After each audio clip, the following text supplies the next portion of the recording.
السلام عليكم، مرحبا بكم في القناه ديالي ديال موندوي امو. مرحبا بكم في فيديو جديد، وصفه جديده. كنتمنى ان الفيديو ديالي يلقاكم تكونوا في احسن احوالكم ان شاء الله.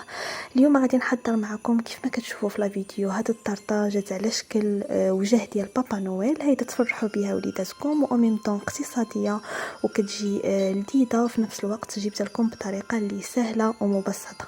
كنتمنى ان الفيديو ينال الاعجاب ديالكم، دونك خليكم تكملوا لا فيديو. بالنسبه لاجينواز، وخا سبق لي شاركت معكم في الفيديو السابق ديال الطرطه ديال المنتخب اولا ديال الرياض المغرب اللي حضرته معكم، وسبق لي شاركت معكم هاد لاجينواز بزاف ديال النوبات. مع ذلك قلت نشارك معكم حتى دابا. يعني هذه هي لاجينواز المعتمده عندي. كنشبر الزلايف هيدا كيكونوا فحال بعضيتهم، اكثريه كنعمل هاد الزلايف هادو اللي كيكونوا ملونين، حيت كنعرف البيض ديالي اين درجه واصل اولا اين قياس واصل. انا عملت 4 البيضات، ولكن البيض كيختلف، مره كيعطينا كميه كثيره، مره قليله. يعني كناخذوا حيت زليفات يكونوا عندنا قد بعضيتهم، كنشوفوا القياس ديال البيض، كنديروا القياس نفسه ديال السكر. يعني كنعطيكم هاد العبار ديال لاجينواز بالنسبه اللي ما عندوش الميزان. يعني انا عندي الميزان، وكنبغي نعمل هاد الطريقه هذه حيت هي اللي كتنجح لي، ولاجينواز كتصدق لي الحمد لله مزيانه، وما عمرها ما طاحت لي اولا جاتني خايبه. وفي نفس الوقت كتجيني هشيشه بزاف ودغيا كتذوب في الفم. مهم بالنسبه للمقادير كيف ما قلت لكم، يعني كناخذ زليفات بحال بعضيتهم، نفس قياس ديال البيض هو قياس ديال السكر، هو قياس ديال الدقيق، مع واحد فاني. يعني ما كنحتاج نعمل لا خميره الحلوى ولا حتى شي حاجه. مهم صافي، من بعد ما طربت البيض والسكر مزيان مع بعضيتهم مع واحد فاني، وديروا حتى شي قريصه د الملحه، غادي تطربوهم حتى يضاعف الحجم ديال البيض. طربوهم مزيان، يعني في هذه الخطوه ضروري تطربوا البيض مزيان باش ملي كتدخلوه للفران كيزيد يتفاعل اكثر واكثر. ومن بعد عاد كندخلوا فيه الدقيق بشويه بشويه، وكنبقاو ندوزو بسباتولا من الفوق لتحت، وكندخلوه هنايا على فران اللي كيكون سخون على 180 درجه، وكنخليوها طيب فقط من تحت. هي ملي كطيب من تحت كتحمر او ميم طون من الفوقي، والا كانت باقا ما محمراش ديك الساعات كتشعلوا عليها واحد 10 دقائق ولا 15 دقيقه غير تتحمر. كيف ما شفتوها في الفران تبارك الله جاتني عاليه ومزيونه. انا قطعتها على 3 ديال الطبقات. صافي هنايا خديت الكريمه ديالي هولالا، انا استعملت النوع ديال هولالا، طربتها مزيان. ومن بعد ضفت لها الجبن. ديروا اي جبن، يعني الحمد لله عندنا موجودين الانواع واشكال ديال الجبن، اختاروا النوع المفضل عندكم. كنزيد نخلطو مع ديك الكريمه باش كيطلق لي واحد اللذه مزيونه. ومن بعد ديجا قطعت هنايا لاجينواز كيف ما قلت لكم على 3 ديال الطريطفات. شبرت الطبقه الاولانيه، سقيتها واحد شويه بالسيرو ديال الماء والسكر والليمون، بامكانكم تسقيو بالعصير. ومن بعد دوزت كنعمل الطبقه الاولانيه ديال الكريمه كيف ما كتشوفوا في لا فيديو. يعني الفيديو واضح، كنحاول ديك الكريمه نقدها هيدا من الفوقي ديال الطبقه الاولانيه. ومن بعد كندوز نعمل الطبقه الاولى المقرمشه اللي هو اللوز محمر ومهرمش يعني محمر بالقشور ديالو ومهرمش. درت هذيك الطبقه ديال اللوز المقرمشه الطبقه الاولى. وبالنسبه للطبقه الثانيه، يعني هيدا لاجينواز اللي كتكون فيها الديفو، هي اللي كنعملوها من الوسط باش ما كتبانش. انا هذه كان عندي الوجه قادته، لان طلعت لي لاجينواز وبغيت نقادد الوجه ديالها يجيني مزيان، فتفرتت لي واحد شويه، هي اللي درتها من الوسط. المهم اي ديفو هيدا كان عندكم في لاجينواز اولا شي جهه ما تقطعت لكم شي مزيان، كديروها من الوسط باش ما كتبانش. صافي من بعد دوز سقيتها بداك السيرو. والطبقه الثانيه المقرمشه عملت هاد الكاطو ديال سنيكرز اللي كيكون فيه الكاوكاو، قطعته هيدا طريطفات ودوزت كنعملو كطبقه مقرمشه، كيجي لذيذ بزاف هيدا من الوسطي. نتوما ديروا هيدا اللوز، تعملوا الكركاع حتى هو كيجي مزيون بزاف.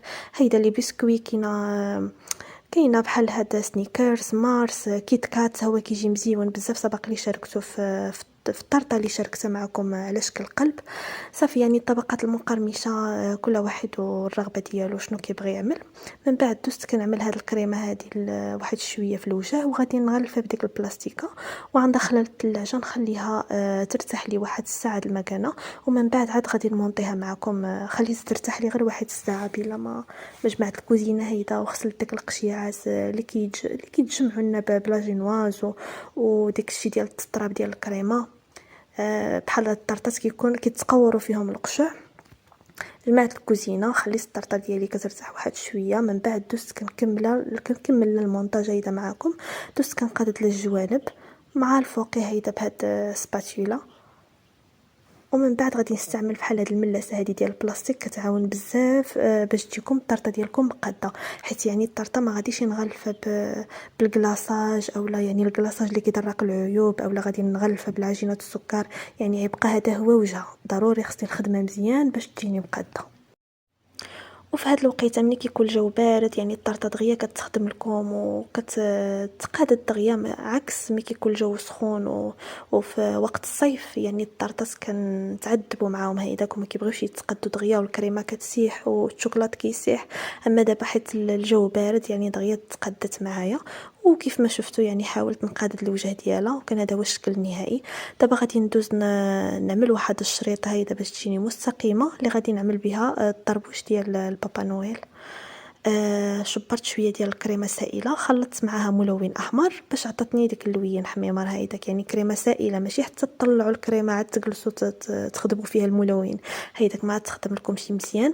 والملون ديالكم سواء كان بودره اولا سائل غادي تكوار وغادي تجيكم جهه في لون وجهه في لون، يعني ما تخدم لكم شي مزيان. كتخلي واحد شويه د الكريمه سائل وغادي انا غادي نبين لكم في لا فيديو.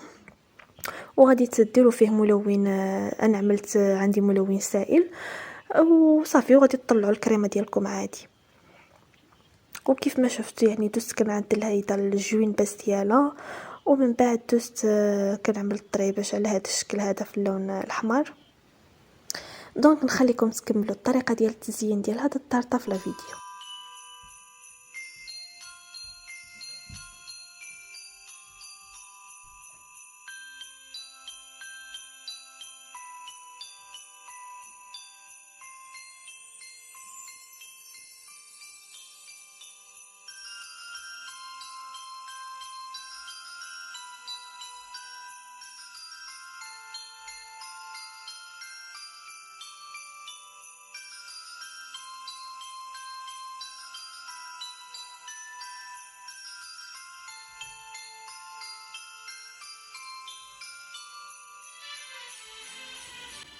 وكان هذا هو الشكل النهائي ديال التزيين هذا الطرطه اللي حضرتها معكم. سهله وبسيطه في نفس الوقت. كيف ما شفتوا حتى المكونات ديالها سهلين بزاف وبساطين. هذا الشيء اللي رشيته من الفوقي هو سكر كلاصي، يعني رشيته بحال الثلج يعني. ساعه دغيا داب لي مع الكريمه. كنتمنى ان الفيديو ديال هذا النهار ينال الاعجاب ديالكم، واهم حاجه اذا نفرحوا وليداتنا حيت كيعجبوهم بحال هاد الاشكال ديال لي كاطو.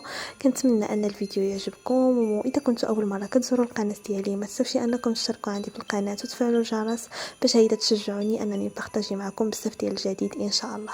ودابا غادي نقول لكم بسلام عليكم، نتلاقاو ان شاء الله في فيديو جديد ووصفه جديده.